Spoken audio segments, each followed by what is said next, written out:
فرماتی 100 سال کی بوڑھی اماں سے جا کے کہا اماں اب تو میں تقریباً اکیلا رہ گیا ہوں، کیا کروں؟ کہتے میری ماں کہنے لگی حضرت اسماء بیٹے پہلے تو یہ بتا کہ تو حق پہ ہے کہ نہیں؟ کہ میں نے کہا اماں ہوں تو میں حق پہ۔ تو کہنے لگی جا پھر میدان میں کھڑا ہو جا اور جا کے لڑ، جب تک رب کو منظور ہوگا تجھے زندگی دے گا، اور بیٹا یاد رکھ جسے شہادت ملتی ہے اسے بھی اللہ کی مدد کے ساتھ ہی ملتی، شہادت بھی اللہ کی مدد سے ملتی ہے، میدان میں جا۔ تو کہتے میں نے اپنی اماں سے کہا اماں یہ جو حجاج ہے بڑا ظالم ہے، سنا ہے جب کسی کو قتل کرتا ہے تو لاش کے ٹکڑے ٹکڑے کر دیتا ہے، دودھ سارا کاٹ ڈالتا ہے۔ تو کہتے میری اماں میرے کندھے پہ تھپکی دے کے کہنے لگی بیٹے بکرے کو صرف ذبح ہوتے وقت تکلیف ہوتی، جب اس کھال اتاری جائے تو کوئی تکلیف نہیں ہوتی، جب اس کا گوشت بنایا جائے تو کوئی، تو بیٹے گھبرانا نہ، رہنا میدان کے اندر، دیکھنا میں تجھے بھاگتا ہوا نہ سنوں، جا میرا بیٹا اللہ تیری مدد کرے گا۔ حضرت عبداللہ بن زبیر کہتے ہیں میری ماں کی گفتگو نے میرے وجود کو فولاد کر دیا۔ فرماتے جذبہ جہاد میری اماں نے میرے سینے میں بھر دیا۔ جب میں نکلا میدان میں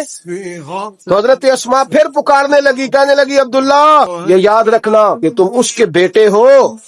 جس کو میرے نبی نے اپنا حواری کہا تھا، اور نبی پاک نے تیرے باپ کو دنیا میں جنت کی بشارت دی تھی،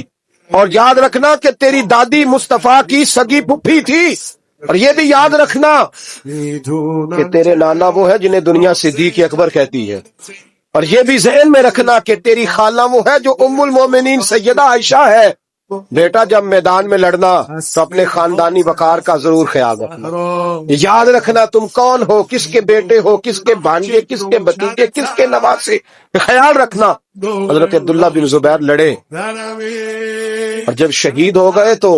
حجاج بن یوسف نے